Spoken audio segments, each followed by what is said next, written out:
Hey, Drew here, Drew T. Jackson, coaching, speaking, and training. Hope you're having a fantastic day.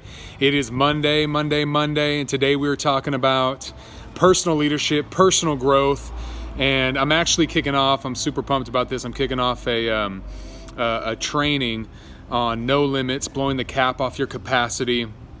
This is a great training. It's going to be 5 weeks, kicking off tomorrow, and I'll put a link in the notes here, and you can, if you want to sign up for that, you can register for that. You have to register to be a part of it.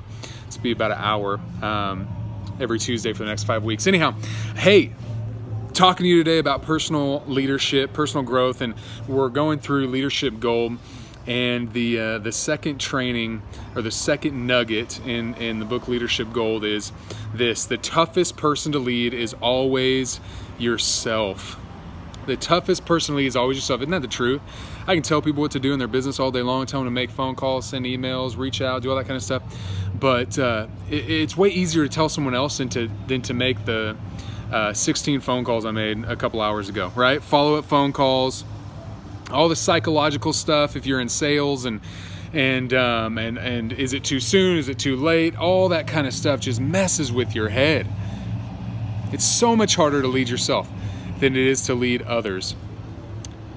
But we're going to get better, right? And let me give you a key. I just want to give you one key today to better lead yourself. And here's one key to leading yourself. And number one is this: learn followership. You've got to learn followership. What does that mean? You got to learn how to follow someone else's vision. Learn how to follow someone else's dream. Learn how to serve someone else's idea if you're going to be a great leader. And the reason why you want to do that first is because there's 4 characteristics of a person who has never had to follow someone else. 4 characteristics of a person who thinks that they know it all, that they have it all put together. You might call this person a jerk. I'm not trying to name call, but many times they're self-centered. They've never served anybody else's vision, and they think everything is about themselves. And this is why they make for a bad leader. 4 reasons. Number 1, they're prideful. They know it all. When you have a leader who has never learned to follow someone else's vision, they're prideful. They think they know it all. They've never had to humble themselves and come underneath someone else's vision.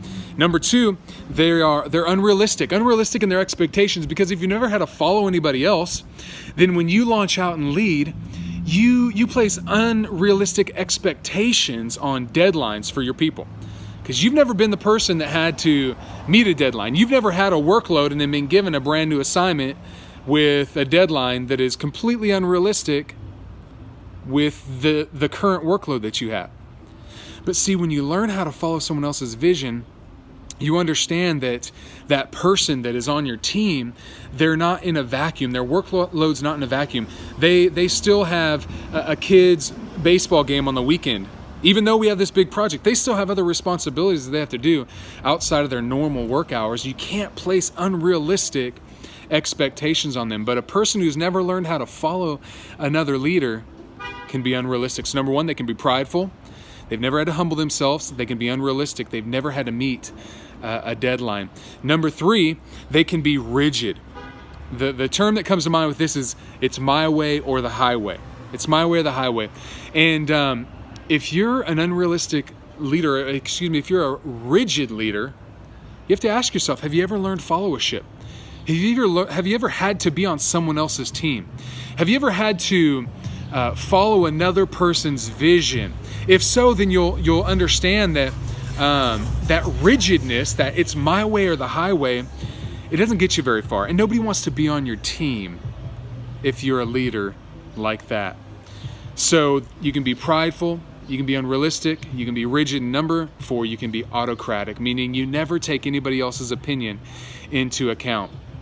And once again, even more so today, if you're dealing with, which we all are, a workforce that is built up of millennial leaders. Millennial leaders, one of their key desires is to be heard out.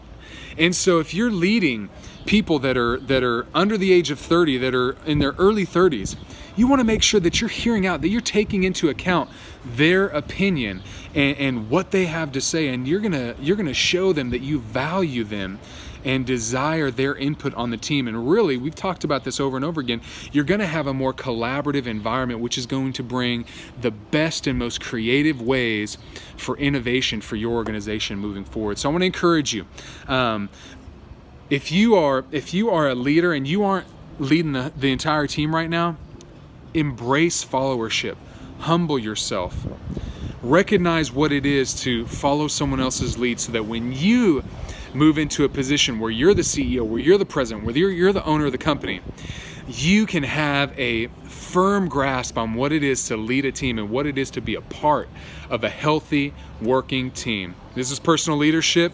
I hope this helped you today. I hope you grow, and I hope you follow the link below so that you can grow and blow the cap off your capacity. All right, appreciate you. Like and subscribe, and give me a comment below. Talk to you soon. Bye-bye.